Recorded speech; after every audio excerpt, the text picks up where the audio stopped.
Welcome to my YouTube channel মনীষুদের বাণী। Hello বন্ধুরা, কেমন আছেন আপনারা? আশা করি সবাই ভালো আছেন। তো আমার নাম রাহুল দাস। আজকে আমি ভিডিওটিতে আপনাদের শোনাবো বাল গঙ্গাধর তিলকের জীবনী, যা আপনাদের মন জয় করবে। তো চলুন বন্ধুরা, দেরি না করে ভিডিওটি শুরু করা যাক। ভূমিকা: বাল গঙ্গাধর তিলক ছিলেন ভারতের স্বাধীনতা আন্দোলনের একজন প্রখ্যাত নেতা, পণ্ডিত, সাংবাদিক ও সমাজ সংস্কারক। ব্রিটিশ শাসকরা যাকে ভারতীয় অস্থিরতার পিতা বলে অভিহিত করতেন।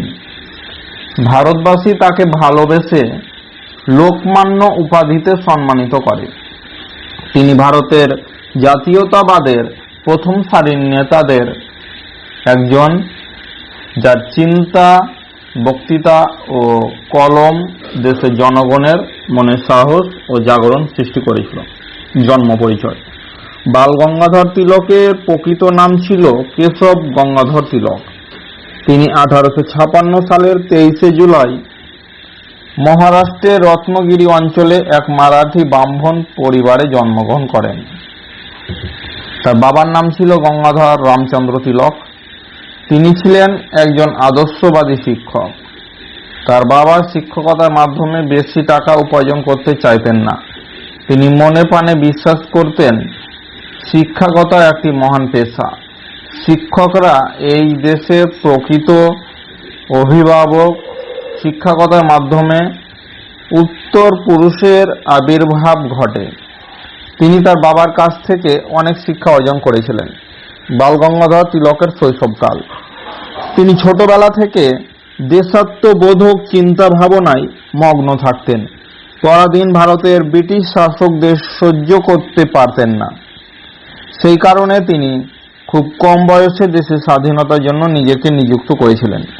বাল গঙ্গাধর তিলকের শিক্ষা জীবন: তার শিক্ষা জীবন সম্পর্কে বলতে গেলে বাল গঙ্গাধর তিলক খুব ভালো ছাত্র ছিলেন। পড়াশোনার প্রতি তার আগ্রহ ছিল প্রবল। 1879 সালে তিনি আইন বিষয়ের ডিগ্রি অর্জন করেন। বাল গঙ্গাধর তিলকের স্লোগান: বাল গঙ্গাধর তিলক বিশ্বাস করতেন যে অহিংসা নয়, সহিংস পন্থাতে ইংরেজদের ভারতবর্ষ থেকে সম্পূর্ণরূপে বিতাড়িত করা সম্ভব হবে। বাল গঙ্গাধর তিলকের আদর্শ ছিল জঙ্গিবাদ, কোমলতা নয়। তিনি ছিলেন প্রথম ভারতীয় নেতা যিনি স্লোগান দিয়েছিলেন, স্বাধীনতা হলো আমার জন্মসূত্রে প্রাপ্য বিষয় এবং আমাকে তা অর্জন করতেই হবে। বাল গঙ্গাধর তিলকের পত্রিকা: বাল গঙ্গাধর তিলক বরাবরই রাজনৈতিক দিক থেকে খুবই সচেতন ছিলেন। সব সময়ের জন্য ভারতবর্ষের মুক্তির জন্য তিনি চিন্তা ভাবনা করতেন, কি করলে, কোন পথে এগোলে ভারত খুবই সহজে এবং খুবই তাড়াতাড়ি স্বাধীনতা লাভ করতে পারে। জাতীয়তাবাদ ও স্বাধীনতা চেতনায় দেশবাসীকে উজ্জীবিত করার জন্য বাল গঙ্গাধর তিলক একদিকে মারাঠি ভাষায় কেসারি এবং ইংরেজি ভাষায় মারাঠা পত্রিকা প্রকাশ করেছিলেন, যে পত্রিকা দুটি স্বাধীনতা আন্দোলনে খুবই গুরুত্বপূর্ণ ভূমিকা পালন করেছিল। বাল গঙ্গাধর তিলকের গীতা রহস্য: যেহেতু তিনি স্বাধীনতা আন্দোলনে ঝাঁপিয়ে পড়েছিলেন এবং সাম্রাজ্যবাদী ভূমিকার জন্য আপোষহীন নেতা ছিলেন তিনি, সেই কারণে তাকে অনেকবার জেলও খাটতে হয়েছে। 1908 সালে ব্রিটিশ শাসনের বিরোধিতা করার জন্য বাল গঙ্গাধর তিলককে 6 বছরের সশ্রম কারাদণ্ড দেওয়া হয় এবং বার্মার মান্দালয় জেলে পাঠিয়ে দেওয়া হয়। জেলে বন্দী থাকা অবস্থায় তিনি রচনা করেন শ্রীমদ্ ভাগবত গীতার বিখ্যাত ভাষ্য গীতা রহস্য। বাল গঙ্গাধর তিলকের লেখা বই: বাল গঙ্গাধর তিলক ভারতীয় ইতিহাস এবং সংস্কৃতির উপর একজন গভীর জ্ঞান সম্পন্ন ব্যক্তি ছিলেন, সেটা ধারণা করাই যায়। বাল গঙ্গাধর তিলক বেদের উপর ইংরেজি ভাষার একটি বইও লিখেছিলেন, যা কিনা বাল গঙ্গাধর তিলককে প্রথমে ইংল্যান্ডে এবং পরবর্তীতে মার্কিন যুক্তরাষ্ট্রে যথেষ্ট পরিচিতি প্রদান করে।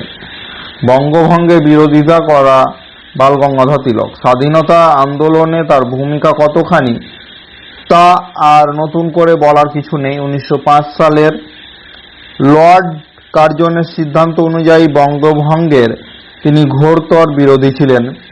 আজীবন জাতীয়তাবাদের একজন বলিষ্ঠ সমর্থক ছিলেন তিনি। জার্মানির একজন বিখ্যাত পণ্ডিত ম্যাক মুলার তার জ্ঞানের গভীরতায় বিশেষভাবে আকৃষ্ট হয়েছিলেন। 1908 সালে রাজদ্রোহিতার অভিযোগে বালগঙ্গাধর তিলককে বিচারের সম্মুখীন করা হয়। বিচারালয়ে বালগঙ্গাধর তিলক আত্মপক্ষ সমর্থনের জন্য একটা ঐতিহাসিক ভাষণ দিয়েছিলেন, যা একটানা 4 দিন পর্যন্ত স্থায়ী হয়েছিল। বালগঙ্গাধর তিলকের হোম রুল লীগ আন্দোলন। একজন বিপ্লবী হিসেবে তিনি অনেকবারই গ্রেপ্তার হয়েছেন। তারপর তিনি কারাগার থেকে ছাড়া পেয়ে 1916 সালে অ্যানি বেসান্তের সঙ্গে হোম রুল লীগ আন্দোলন শুরু করেন। তবে ব্রিটিশ কর্তৃপক্ষের আশ্বাসের পরিপ্রেক্ষিতে বালগঙ্গাধর তিলক সেটা প্রত্যাহার করে নেন। এছাড়া তিনি ভারতের জাতীয়তাবাদী আন্দোলনের সুবিধার জন্য কংগ্রেসকে যথেষ্ট সাহায্য করেছিলেন এবং শক্তিশালী একটা সংগঠন হিসেবে গড়ে তুলতে চেয়েছিলেন কংগ্রেসকে। বালগঙ্গাধর তিলকের মৃত্যু।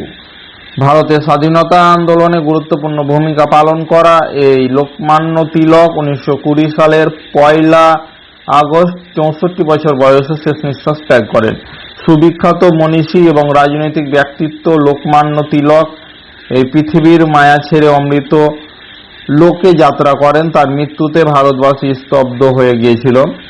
দেশের প্রতি ভালোবাসা এবং সেই দেশের জন্য অগ্রণী ভূমিকা পালন করা সবকিছুর মধ্য দিয়ে বালগঙ্গাধর তিলক প্রতিটি ভারতবাসীর মনে জায়গা করে নিয়েছেন। তিনি চাইলে তার শিক্ষকতার মধ্য দিয়ে সুস্থ স্বাভাবিক চিন্তা মুক্ত জীবনযাপন করতে পারতেন, কিন্তু তিনি তা না করে স্বাধীনতা আন্দোলনে অংশগ্রহণ করেছিলেন এবং নিজের বুদ্ধিমত্তার বলে সেই আন্দোলনে অনেক কাজও করেছেন। ভারতবর্ষের মুক্তির জন্য তিনি সর্বদাই চিন্তা করতেন।